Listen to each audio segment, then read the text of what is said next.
Okay.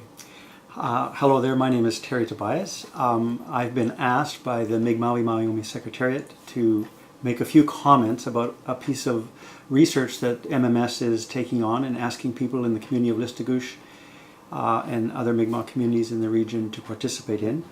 The kind of research we're doing is called use and occupancy research. Very simply, that refers to helping to document Indigenous use of resources and occupancy of a traditional territory.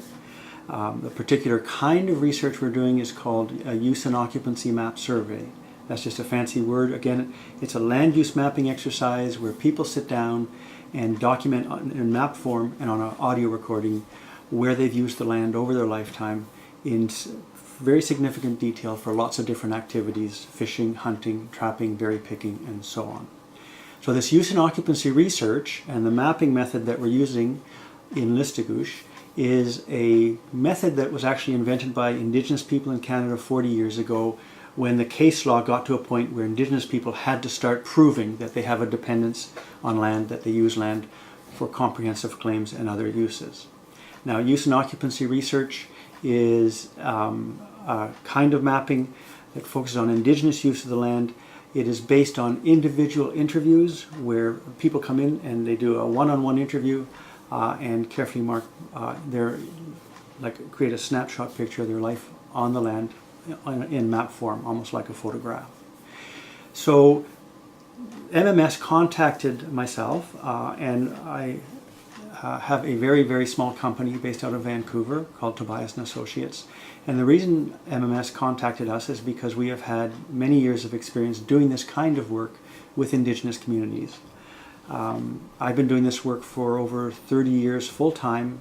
All my work is with Indigenous communities, Inuit communities, Métis, First Nations, and Aboriginal communities in Australia.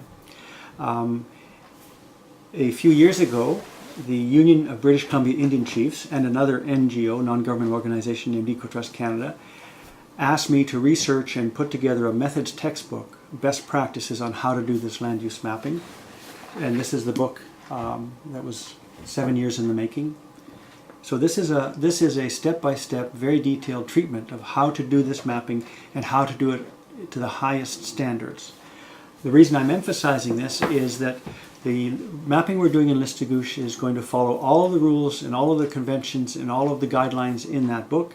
And this book is regarded as the standard of how to do this, international standard of how to do this work and do it to a very, very high standard. This is important because the work that MMS is taking on, this land use mapping, this use and occupancy mapping project, is being taken on in the context of a land use planning exercise that Tanya Barnaby and MMS are undertaking. That's a huge task. That land use plan, which is going to set the rules and guidelines for all future development on Mi'gmawei land in the region, has to be based on good information that reflects the interests and the relationship of Mi'gmaw people to the land base. And that's why this set of land use maps we're doing is really important. So we're going to follow all the rules in this book.